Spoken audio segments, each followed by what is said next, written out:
नमस्कार दोस्तों, कैसे हैं आप। स्वागत है आपका एक बार फिर भगवत गीता सीरीज़ में। और आज का श्लोक स्थितप्रज्ञ के बारे में जो हम बात करने वाले हैं कि वो कैसे बैठता है, क्योंकि पहले दो क्वेश्चंस के आंसर तो भगवान ने अर्जुन को दे दिए कि उसके लक्षण क्या होते हैं और वो कैसे बोलता है। लेकिन आज बात हम करेंगे कि वो कैसे बैठता है। पर इससे पहले आपसे एक सवाल कि क्या आपने कभी बॉक्सिंग मैच देखा है? अगर देखा है तो आपने ये नोटिस ज़रूर किया होगा या आपको उसकी नॉलेज है तो आपको पता होगा कि जो ओपोनेंट होता है यानी जो विपक्ष में होता है वो हमेशा पहले कुछ एक्सपेरिमेंटल हिट्स करता है। एक्सपेरिमेंटल हिट्स का मतलब होता है कि अलग अलग जगह मार के देखता है, और ये देखने का उसका पर्पज़ ये होता है या रीज़न ये होता है कि वो ये जान सके कि कहाँ पे सबसे ज़्यादा तेज़ चोट लगती है और कहाँ पर सबसे ज़्यादा वो रिएक्ट करता है उसका जो ओपोनेंट है वो। तो बॉक्सिंग का ये एक रूल है कि हिट वेयर इट हर्ट्स, कि जहाँ पर दर्द होता है वहाँ पर मारो। वैसे ये रूल हमारी लाइफ में भी अप्लाई होता है, क्योंकि हम अगर किसी को जानते हैं और किसी पे बहुत तेज़ गुस्सा हमें आ रहा होता है तो हम हमेशा उसे चोट पहुंचाने की कोशिश करते हैं वहाँ पर जहाँ पर उसे सबसे ज़्यादा दुख हो। तो कोई ऐसा ताना दे देते हैं, कोई ऐसा कमेंट कर देते हैं, कोई ऐसी बात कह देते हैं जो उसको सबसे ज़्यादा दुख पहुंचाए। और शायद यही कारण है दोस्तों कि आजकल हम बहुत अकेले हो गए हैं और कुछ भी बताते हुए हम किसी को डरते हैं। जानते हैं कि अगर किसी को हमारी कमज़ोरी पता लग गई कि कहाँ हमें सबसे ज़्यादा चोट पहुंचने वाली है तो फिर कभी ना कभी वो इस मौके का फ़ायदा उठाएगा और हमें वहीं पर हिट करेगा। इसीलिए हम हर एक के साथ रिजर्व रहते हैं, किसी से ज़्यादा खुलकर बात नहीं करते, किसी को अपनी कमज़ोरी नहीं बताते, किसी से ये नहीं कहते कि कहाँ आपको सबसे ज़्यादा दर्द होता है। पर आज का जो श्लोक है वो स्थितप्रज्ञ की इस एक अलग एक अद्भुत क्वालिटी को बताता है कि वो कभी भी ऐसे हर्ट नहीं होगा, क्योंकि वो ऐसा मौका नहीं देगा सामने वाले आदमी को। तो स्थितप्रज्ञ कैसे बैठता है, ये आज का जो श्लोक है, इस श्लोक में भगवान इसी बारे में बता रहे हैं कि इसकी रेमेडी क्या है, क्या उपाय है कि हम दुखी ना हो ऐसी सिचुएशन में जिसमें कोई हमें ऐसे हर्ट भी कर दे। तो पहले श्लोक पढ़ते हैं, फिर आगे बात करेंगे। तो श्लोक है दूसरे अध्याय का 58वां श्लोक, यानी सेकंड चैप्टर का 58वां श्लोक। श्लोक क्या कहता है, आइए पढ़ते हैं। श्लोक कहता है, यदा संघर्ते च अयम कुर्मंगानीव सर्वशः इंद्रियाणीन्द्रियर्थेभ्यः तस्य प्रज्ञा प्रतिष्ठिता। और इसका अर्थ है यदा जब, संघर्ते समेट लेता है, च भी, अयम ये, कूर्मः कछुआ, अंगानि अंग, इव सदृश, सर्वशः एक साथ, इंद्रियाणि इंद्रियां, इंद्रियभ्य इंद्रिय विषयों से, तस्य उसकी, प्रज्ञा चेतना, प्रतिष्ठिता स्थिर। तो इसका अर्थ क्या हुआ? इसका अर्थ हुआ कि जिस प्रकार कछुआ अपने अंगों को संकुचित करके खोल के भीतर कर लेता है, उसी तरह जो मनुष्य अपनी इंद्रियों को इंद्रिय विषयों से खींच लेता है वो पूर्ण चेतना में दृढ़तापूर्वक स्थिर होता है। तो इसका तात्पर्य क्या है? तो इसका तात्पर्य है कि किसी योगी भक्ति आत्मसिद्ध व्यक्ति की कसौटी ये है कि वो अपनी योजना के अनुसार इंद्रियों को वश में कर सके, किंतु अधिकांश व्यक्ति अपने इंद्रियों के दास बने रहते हैं और इंद्रियों के कहने पर ही चलते हैं। ये है उत्तर इस प्रश्न का कि योगी किस प्रकार स्थित रहता है। तो वो अपने आप को हमेशा संकुचित करके रख सकता है। कैसे? जैसे एक कछुआ संकुचित कर लेता है। आपने सोचा कि हमने यहाँ पर या भगवान ने यहाँ पर कछुए का एग्जाम्पल क्यों लिया? देखिए, हम सब की इंद्रियाँ जो हैं, पांचों इंद्रियाँ, तो पांचों इंद्रियाँ कैसी हैं, कौन कौन सी हैं? वो है आँख, कान, नाक, जीभ, त्वचा।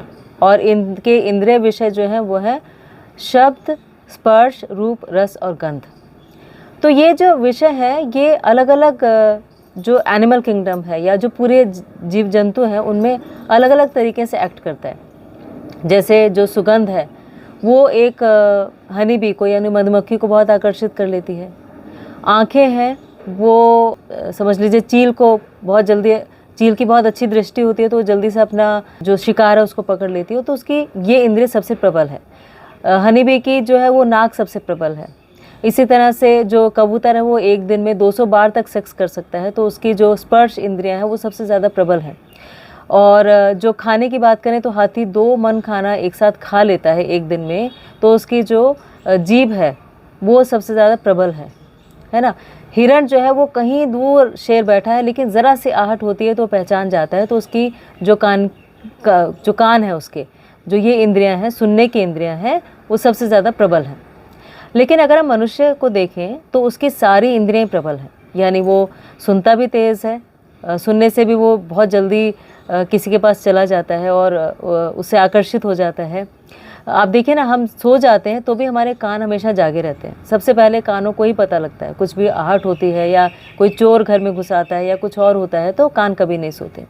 आंखें जो है वो हमें बहुत जल्दी किसी की तरफ अट्रैक्ट करने पे मजबूर हो जाती हैं। सुगंध जो है वो भी हमें अट्रैक्ट करती है। जीभ, हम अपने जीभ को रोक नहीं पाते, जो भी स्वाद है उसे लेना चाहते हैं। कितने सारे लोग ऐसे हैं जो पता नहीं कहाँ कहाँ चले जाते हैं कुछ अच्छा खाने के लिए, पेट भर के खाना खाना चाहते हैं और बहुत अच्छा स्वाद का खाना खाना चाहते हैं। तो हमारी सारी इंद्रियां, स्पर्श यानी हम ऑपोजिट सेक्स के लिए भी बहुत जल्दी अट्रैक्ट हो जाते हैं।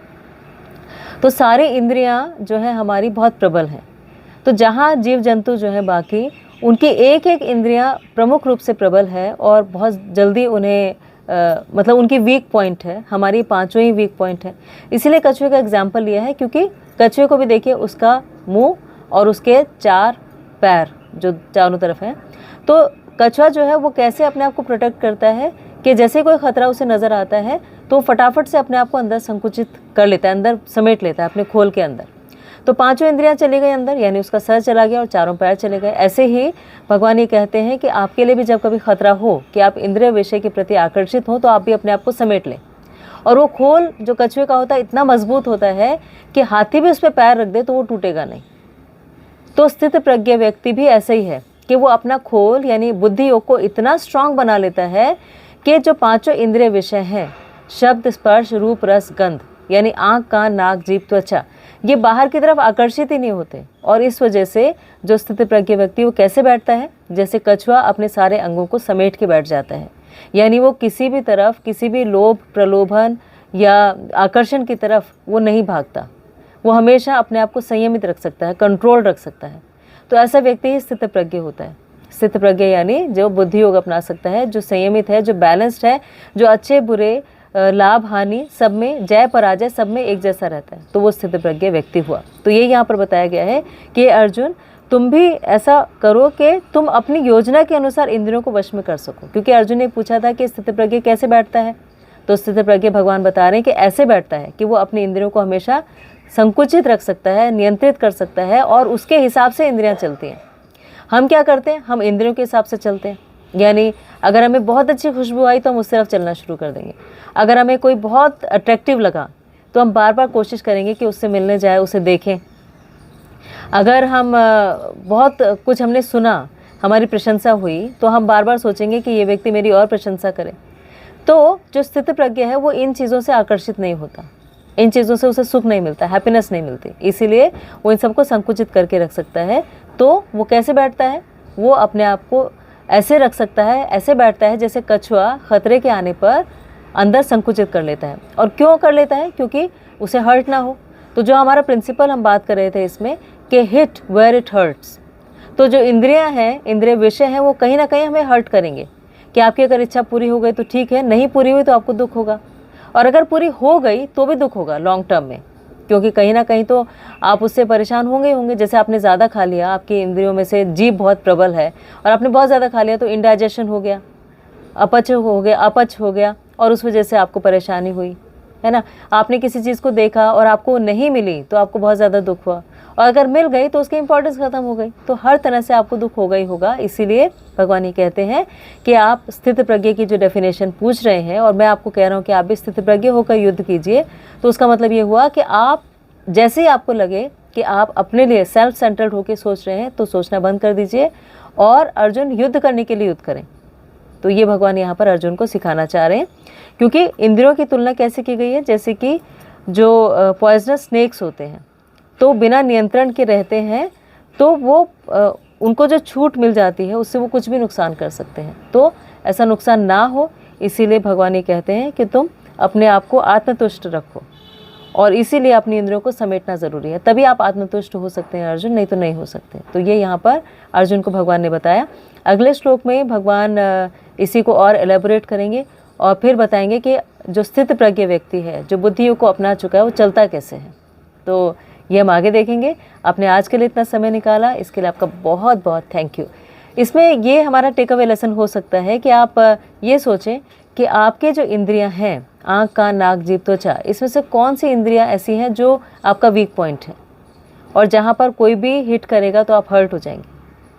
या कोई आपकी वीकनेस को पहचान जाएगा कि अच्छा उसे खाना बहुत पसंद है, उसको अगर जीतना है या उसको अट्रैक्ट करना है तो उसे खाना खिलाना पड़ेगा। उसे सुंदर चीज़ें बहुत अच्छी लगती हैं, उसे कलर्स बहुत पसंद है, उसे पोएट्री बहुत अच्छी लगती है, तो उसके कान के लिए हो गया। सुंदर चीज़ें आकर्षित करती हैं तो आँखों के लिए हो गया। स्वाद बहुत पसंद है तो जीभ के लिए हो गया। तो ऐसे हमारे अलग अलग विषय हैं, तो वो हमारी वीकनेस बन जाते हैं और फिर वो वीकनेस को कोई भी एक्सप्लॉइट करने के लिए रेडी रहता है उस वीकनेस के थ्रू। इसीलिए हमें ये समझना पड़ेगा कि हमारी वीकनेस क्या है, और आज का टेक अवे लेसन यही है कि हम उस वीकनेस के बारे में जानें, समझें और उसे अपनी वीकनेस की जगह अपनी स्ट्रेंथ बना लें। तो आप भी यही कोशिश कीजिएगा। आपने आज के लिए समय निकाला, इसके लिए बहुत बहुत थैंक यू। प्लीज़ अपना बहुत ख्याल रखिएगा और आगे हम फिर पढ़ेंगे कि आगे भगवान स्थित प्रज्ञ व्यक्ति के बारे में क्या बताते हैं, जिससे कि हम भी जहाँ हैं, जैसे हैं, वहाँ रहकर भी अपनी देश काल परिस्थिति के अनुसार भी स्थित प्रज्ञ हो सकें। Thank you.